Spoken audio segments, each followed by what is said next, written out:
Good morning students.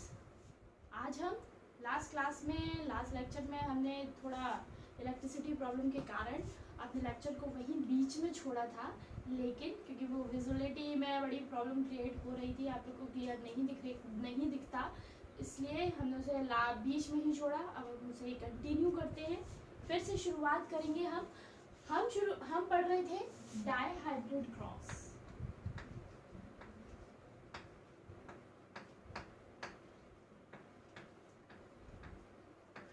Monohybrid cross को हम complete कर चुके हैं। डायहाइब्रिड क्रॉस की स्टडी हम कर रहे थे, जो हमने बीच में छोड़ा था, लेकिन आज हम इसे पूरा कंटिन्यू कंप्लीट करेंगे।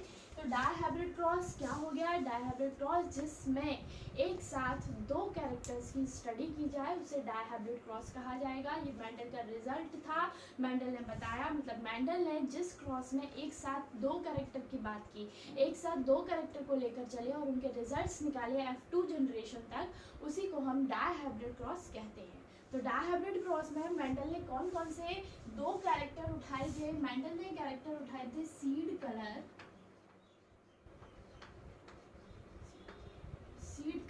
And seed shape. Clear? Seed colour and seed shape, ये दो जो कैरेक्टर्स है वो मेंडल ने इनकी बात की। क्या बात की भाई? सीड कलर को कोई ना कोई एक जीन कंट्रोल करेगा और प्लस सीड शेप को भी कोई ना कोई एक पर्टिकुलर जीन जरूर कंट्रोल करता है। क्लियर? मतलब दोनों ही कैरेक्टर जो है वो एक दूसरे से कम्प्लीटली इंडिपेंडेंट है, एक दूसरे पर डिपेंड नहीं है। दोनों को अलग अलग जीन जो है वो डिसाइड कर रहे हैं, कंट्रोल कर रहे हैं। क्लियर? मतलब इन दोनों को कंट्रोल करने वाले अलग अलग दो जीन हैं, तो एक जीन के दो अल्टरनेटिव फॉर्म्स होते हैं। तो वही अल्टरनेटिव फॉर्म्स की हम बात करते हैं। सीड कलर, हमने दो अल्टरनेटिव फॉर्म लिए, जिसमें से एक था सीड का कलर हमारा येलो और दूसरा जो फॉर्म था वो था हमारा ग्रीन। क्लियर? सीड शेप की बात करें तो हमने पहली जो शेप ली वो ली राउंड और दूसरी जो शेप ली है वो है रिंगल। ठीक है? येलो के लिए हमने लेटर यूज किया है कैपिटल वाई, ग्रीन के लिए लेटर यूज किया है हमने capital G, sorry small y, round के लिए यूज किया हमने कैपिटल आर और रिंकल के लिए यूज किया है स्मॉल आर। ठीक है भाई? तो इन कैरेक्टर्स का इस्तेमाल जो है वो मेंडल ने किया। वाई के लिए येलो जो कलर है वो कैपिटल वाई, ग्रीन के लिए स्मॉल वाई, राउंड के लिए कैपिटल आर और जो रिंकल्ड है उसके लिए स्मॉल आर को यूज किया। ठीक, चलिए तो अब हम क्रॉसिंग की तरफ बढ़ते हैं कि किस तरीके से क्रॉस जो है किया। जैसा कि हम जानते हैं कि मेंडल ने हर क्रॉस को स्टार्ट करने के लिए, मतलब जो भी उसने पैरेंटल जनरेशन बनाई, वो पैरेंटल जनरेशन हमेशा होमोजाइगस थी। कैसी थी? होमोजाइगस थी। तो उन्होंने क्या लिया भाई? Capital R, capital R, capital Y, capital Y. इसकी क्रॉसिंग करवाई इन्होंने small r, small r, small y, small y. देखिए भाई क्या है, फिर से ध्यान से देखिए, capital R, capital R, capital Y, capital Y. Clear? इसमें एक ये जीन है हमारा और दूसरा जीन ये है। क्लियर? देखिए कैसे है, ये कैपिटल आर ये अलग कैरेक्टर है, कैपिटल वाई ये अलग कैरेक्टर। दोनों चीजें जो हैं वो हमारी कैसी हैं? अलग अलग हैं। तो भाई देखिए दो ही ऑल्टरनेटिव फॉर्म होंगे, होमोजाइगस कंडीशन है, दो कैरेक्टर की बात कर रहे हैं तो एक कैरेक्टर ये हो गया, एक कैरेक्टर ये हो गया, दोनों के दो दो ऑल्टरनेटिव फॉर्म्स हैं, तो टोटल हमारे पास कितने हो गए? 4 हो गए। क्लियर? और ये कौन सी कंडीशन है हमारी? ये हमारी होमोजाइगस कंडीशन है। होमोजाइगस है, देखिए सेम है, capital R, capital Y, same with homozygous recessive parent के साथ में। तो ये हमारी कौन सी जनरेशन हो गई? ये हमारी पैरेंटल जनरेशन हो गई। चलिए क्रॉस को आगे बढ़ाते हैं। क्या होता है? सबसे पहले गैमीट का फॉर्मेशन होगा। गैमीट हमारा क्या बनेगा? एक तो यहाँ से आएगा कैपिटल आर और यहाँ से क्या आएगा? Capital Y. गैमीट का फॉर्मेशन हुआ, यहाँ से गैमीट का फॉर्मेशन स्मॉल आर और स्मॉल वाई। गैमीट्स फॉर्म हो चुके हैं। अगला स्टेप, दोनों गैमीट आपस में फ्यूज होंगे। फ्यूज होने के बाद हमें क्या मिलने वाला है? Capital R, small r, capital Y, small y. ठीक है? तो ये रही हमारी F1 जनरेशन।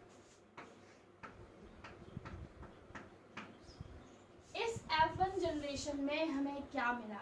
F1 जनरेशन को एनालाइज करने के बाद देखा गया कि सारे के सारे जो प्लांट थे वो हमें राउंड, तो उनका मतलब प्लांट सॉरी सीड्स जो थे उनका शेप जो है वो तो हमें राउंड मिला और कलर हमें मिला येलो।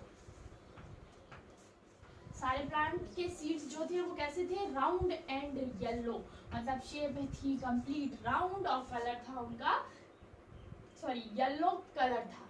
क्लियर?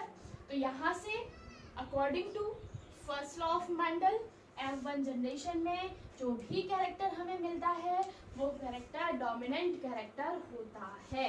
तो राउंड कैरेक्टर डोमिनेंट हो गया, और यहाँ कलर की बात करें तो येलो कैरेक्टर क्या हो गया? डोमिनेंट, और जिन्होंने अपना एक्सप्रेशन F1 जनरेशन में नहीं दिया वो कैरेक्टर हमारा रिसेसिव कैरेक्टर हो जाएगा। अगली स्टेप आप जानते हैं, अगली स्टेप में क्या होगा भाई? अगली स्टेप में हम सेल्फिंग कराएंगे, F1 जनरेशन की क्रॉसिंग F1 जनरेशन के साथ ही कराएंगे। तो वो मैं इसको रेज करके दोबारा हम शुरुआत करेंगे। ठीक, तो हमारी F1 जनरेशन जो आई थी वो हमारी F1 जनरेशन क्या थी भाई? Capital R small r capital Y small y, इसकी क्रॉसिंग हमने कराई capital R small r capital Y small y। ठीक है, सेल्फिंग कराई। हम जो मैंने रेज किया है उसी के आगे आपको यहाँ कंटिन्यू करना है, तो हम क्या करा रहे हैं? सेल्फिंग। ठीक, क्रॉसिंग कर पाते हैं, गैमीट फॉर्मेशन होगा। गैमीट का फॉर्मेशन देखिए भाई, अब होमोजाइगस कंडीशन नहीं है, हम आगे आगे नहीं रख सकते, अब हम चारों की बात करेंगे। क्लियर? तो हमारे क्या गैमीट बनेगा? आपको पता है कि गैमीट कैसे बनते हैं। दो कैरेक्टर अगर आपने लिए हैं तो वो दो अलग अलग कैरेक्टर के जो ऑल्टरनेटिव फॉर्म्स हैं वो आपस में जुड़ते हैं। तो हमें चार जो है गैमीट्स यहाँ से मिलने वाले हैं। पहला जो गैमीट हमें यहाँ से मिलेगा वो होगा कैपिटल R कैपिटल Y। ठीक, दूसरा जो होगा वो होगा हमारा कैपिटल R स्मॉल y। तीसरा जो गैमीट हमें मिलेगा स्मॉल r कैपिटल Y, और चौथा जो होगा स्मॉल r स्मॉल y। ये चार गैमीट्स जो है वो हमें मिलेंगे, capital R capital Y capital R small y और small r capital Y small r small y। ऐसे ही चार गैमीट सेम यही बनेंगे क्योंकि दोनों एक ही टाइप के हैं, capital R capital Y capital R small y small r capital Y small r small y। ये चार गैमीट्स हमारे बनकर तैयार हैं। अब इन गैमीट्स का क्या होने वाला है? फ्यूजन होगा। तो फ्यूजन के लिए हम बनाएंगे एक टेबल। अब देखिए, जब हमने मोनोहाइब्रिड क्रॉस में देखा था तो F2 जनरेशन के लिए हमने एक पीरियड स्क्वायर प्रिपेयर किया था जिसमें हमें 4 प्रोजेनीज मिली थी। अब यहाँ भी हम क्या करेंगे भाई? पीरियड स्क्वायर का फॉर्मेशन करेंगे जिसमें हमें 16 प्रोजेनीज मिलेंगी। कितनी प्रोजेनीज मिलेंगी? 16। 4 4 जा 16, 4 गैमीट्स 4 गैमीट्स, तो टोटल कितने हो गए? 16। तो उसके लिए हम प्रिपेयर करते हैं एक टेबल, एक बड़ी सी टेबल जिसमें हमें 16 प्रोजेनीज को एक्सप्लेन करना है। ये बन गया हमारा भाई, हमने 16 प्रोजेनीज के लिए अपना पीरियड स्क्वायर प्रिपेयर कर लिया है जिसमें हमने गैमीट्स को रख दिया capital R capital Y capital R small y small r capital Y और स्मॉल r स्मॉल y। और इसी तरीके से यहाँ हमने अपने चारों गैमीट्स को रख दिया है। अब हम आगे बढ़ते हैं, बनाते हैं इनका प्रोजेनीज। तो हमें क्या जीन्स मिलने वाले हैं? Capital R capital Y capital Y पहला। ठीक, दूसरा बनाइए capital R capital Y small y। यहाँ हमें मिलेगा capital R small r capital Y capital Y। यहाँ मिलने वाला है capital R small r capital Y small y। यहाँ हमें मिलेगा capital R capital Y small y। चलिए, तो ये हमने सारे अपने 16 प्रोजेनीज को फिल कर लिया है। अब जरा हम देखते हैं कि हमें किस किस टाइप के मिलते हैं। तो यहाँ हमें capital R capital Y capital Y मिल रहा है, मतलब हमें ये हमारी पेरेंटल जनरेशन मिल रही है। तो ये कैसा होगा? राउंड। ये कैसा है? राउंड और येलो। ठीक है, राउंड एंड येलो। अगला देखिए capital R capital Y small y, ये भी कैसा होगा? Round and yellow. ठीक, कैपिटल आर स्मॉल आर, ये हमारा डोमिनेंट कैरेक्टर है आर, यहाँ पे डोमिनेंट कैरेक्टर है हमारा कैपिटल वाई, तो ये भी कैसा हो गया हमारा राउंड एंड येलो। आगे देखो capital R small r capital Y small y, ये भी कैसा है राउंड एंड येलो, ठीक है, राउंड एंड येलो। इसके बाद अगला हमें मिल रहा है capital R capital Y small y, ये भी राउंड एंड येलो। अगला हमें क्या मिलने वाला है भाई, राउंड तो है ठीक है, लेकिन स्मॉल वाई मिल रहा है, ठीक, तो ये क्या हो गया राउंड एंड ग्रीन, ठीक, होमोजाइगस फॉर्म में आ गया स्मॉल वाई, तो ग्रीन कलर देगा ये हमें। यहाँ हमें फिर से राउंड एंड येलो मिलेगा। अच्छा, राउंड एंड ग्रीन को हम जरा दूसरे कलर से रिप्रेजेंट करते हैं, जिससे हमें आगे जो काउंट करना होगा उसमें समस्या नहीं आएगी। तो ये क्या हो गया हमारा राउंड एंड ग्रीन, ठीक है, round and green, round and yellow. अगला हमें क्या मिलने वाला है, फिर से राउंड एंड ग्रीन मिलने वाला है, राउंड एंड ग्रीन। यहाँ capital R small r capital Y, तो ये हमें क्या मिलेगा राउंड एंड येलो। इसके नीचे वाले को भी देख लीजिए, ये हमें क्या मिलने वाला है राउंड एंड येलो, ठीक, यहाँ हमें मिलेगा कैपिटल आर कैपिटल वाई, ठीक है, ये भी हमारा क्या हो गया राउंड एंड येलो।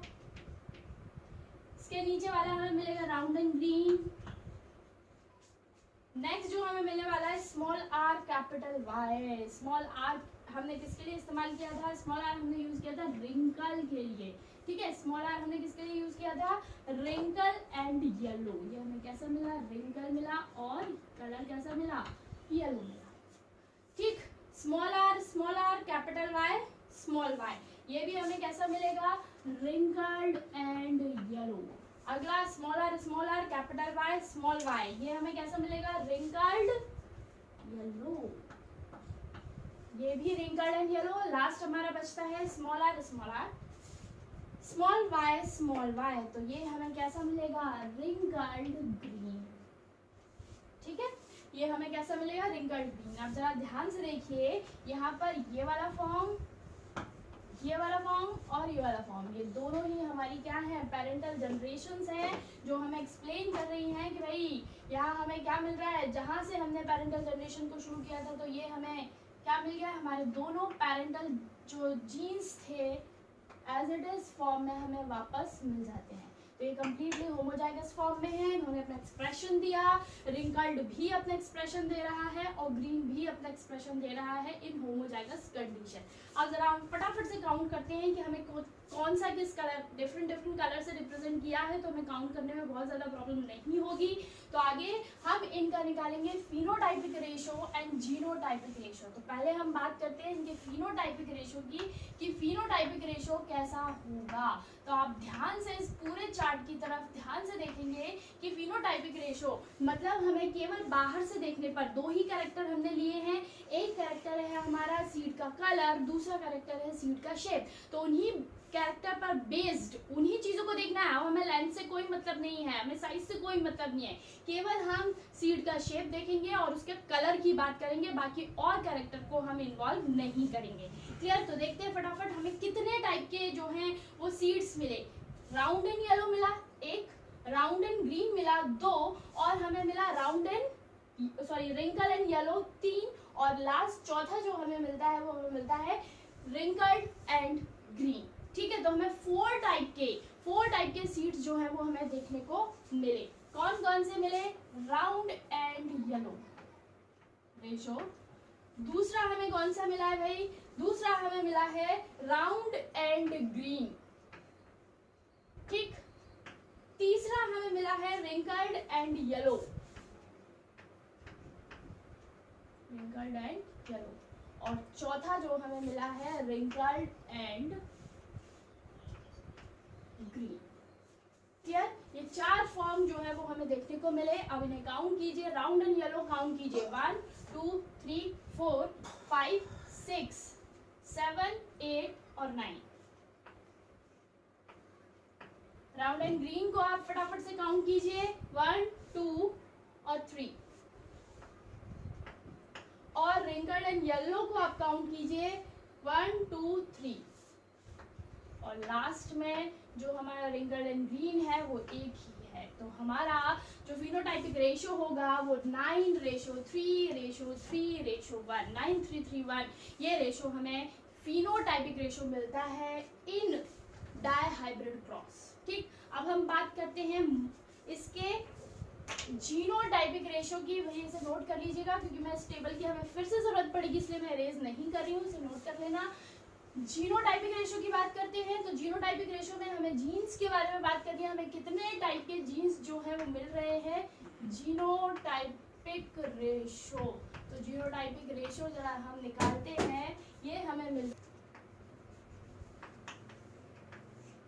ये रहा हमारा जीनोटाइपिक रेशियो, जिसमें हमने ऊपर जीन्स लिखे हुए हैं कि कितने टाइप के जीन्स जो है वो हमें मिलते हैं। इसमें अप्रॉक्स हमें 9 टाइप के जो जीन्स है वो देखने को मिलते हैं, जिसमें हमें कैपिटल आर कैपिटल वाई, ये केवल एक ही जीन देखने को मिलता है, capital R capital Y small y, ये हमें 2 मिलते हैं। इस तरीके से आप इन्हें कंपेयर कीजिएगा, टेबल में से काउंट कीजिएगा और रेशियो आपको मिलेगा 1:2:2, 4:1:2 एंड 1:2:1। मतलब क्या हो गया, 1:2:4, 1:1:1।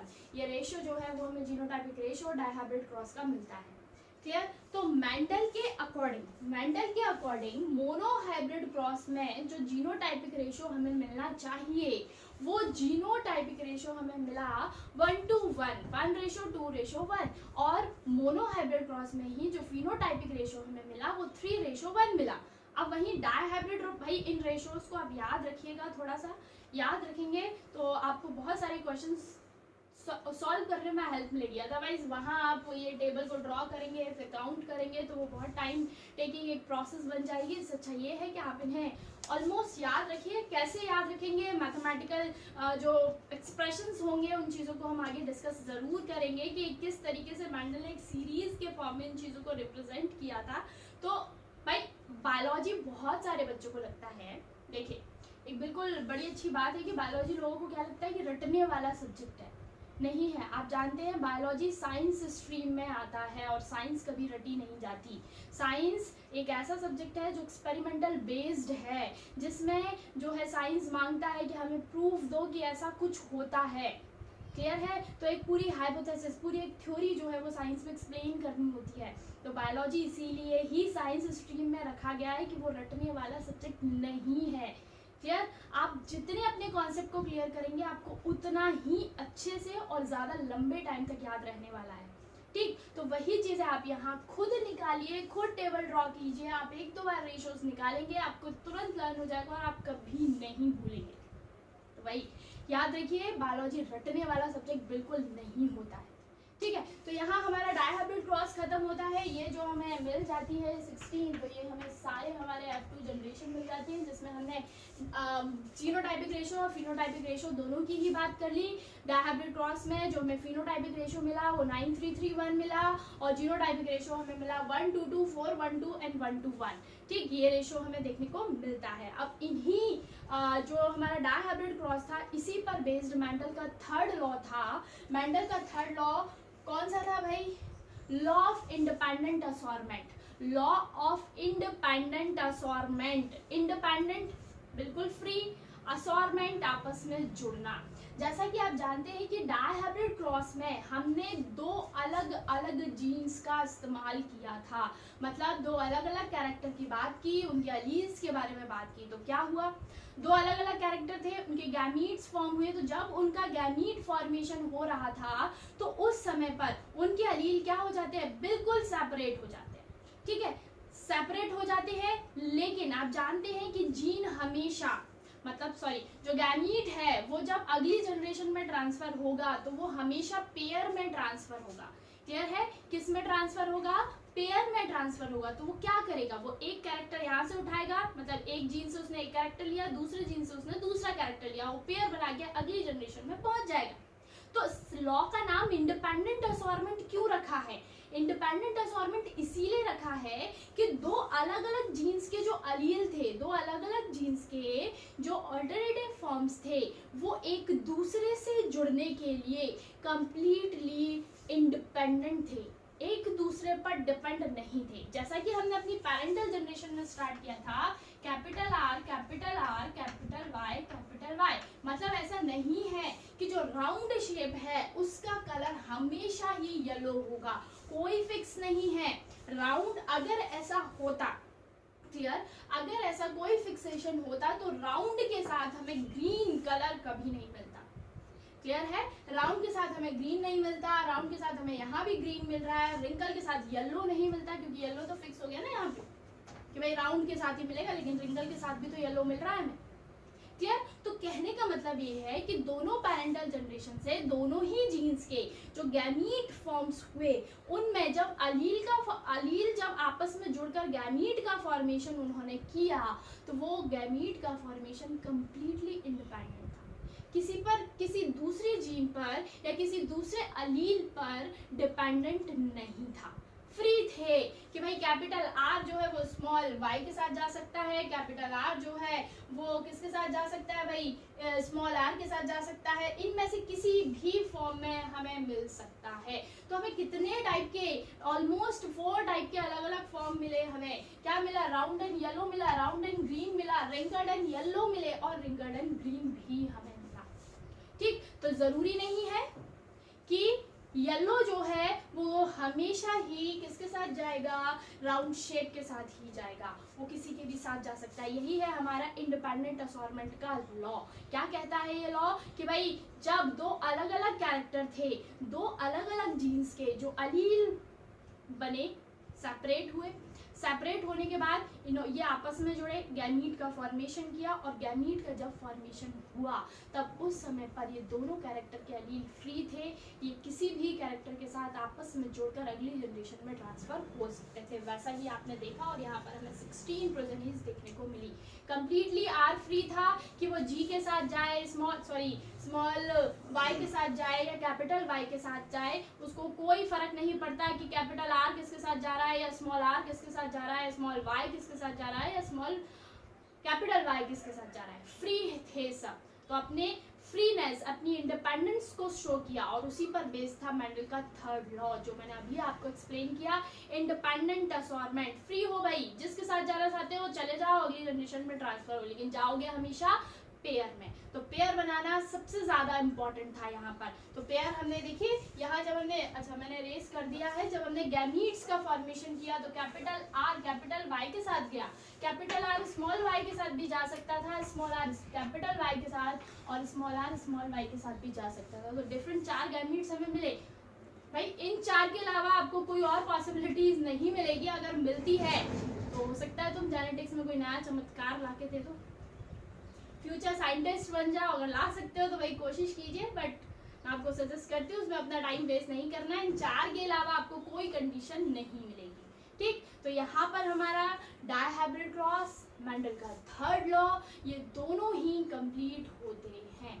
ठीक, यहाँ पर देखिए, यहाँ पर हमने क्या बात कर ली, यहाँ पर हमने अभी तक हमने जो पढ़ा वो एक कंप्लीट मेंडलिज्म थी, पूरी मेंडलिज्म, कि मेंडल ने क्या क्या कहा, मेंडल की लाइफ में क्या हुआ, क्या क्या लॉज उन्होंने दिए थे, क्या बात की, कौन सी टेक्निक उन्होंने यूज़ की, उस पर बेस्ड हमने बहुत सारी टर्मिनोलॉजी की बात की।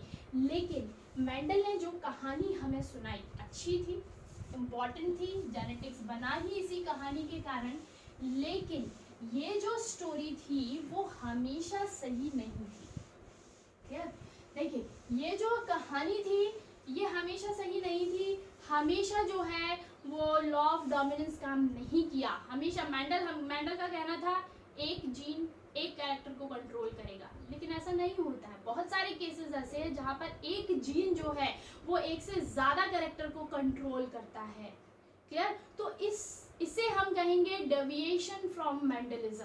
मतलब ऐसी बहुत सारी कंडीशंस हैं जहाँ पर मेंडल से हटकर रिजल्ट्स जो है वो हमें देखने को मिलते हैं। ठीक, तो डेविएशन क्या हो गया भाई, जो मेंडल्स के नियमों का पालन नहीं करता। क्लियर है, मेंडल के नियमों का पालन नहीं करता, उन्हें हम कहेंगे डेविएशन फ्रॉम मेंडलिज्म। यहाँ तक आपने पिछली क्लासेस में ज़रूर पढ़ा होगा, लेकिन आगे अगले लेक्चर में जो हम पढ़ने जाएंगे वो आपने इससे पहले नहीं पढ़ा है। तो भाई 10th लेवल ऑलमोस्ट, शायद अगर आपने जेनेटिक्स को बहुत अच्छे तरीके से पढ़ा होगा आपको समझ में आया होगा। यहाँ तक हमने जेनेटिक्स का बेसिक क्लियर कर लिया है। अब हम जो अगली क्लास हमारी होगी उसमें हम मेंडल को ना मानने वाले कैरेक्टर्स की बात करेंगे। मेंडल ने कहा एक जीन एक कैरेक्टर नहीं होता है, ये हमेशा, मैंने आपको कई बार बोला अकॉर्डिंग टू मेंडलिज्म ऐसा होता है, अकॉर्डिंग टू मेंडलिज्म वैसा होता है, कई बार, इसीलिए अकॉर्डिंग टू मेंडल ने कहा ऐसा होता है। लेकिन ऐसे बहुत सारे, क्योंकि भाई साइंस है, जो डिस्कवरीज होती हैं, जो एनालिसिस होते हैं, वो एक छोटी सी जगह पर लिमिटेड नहीं होते।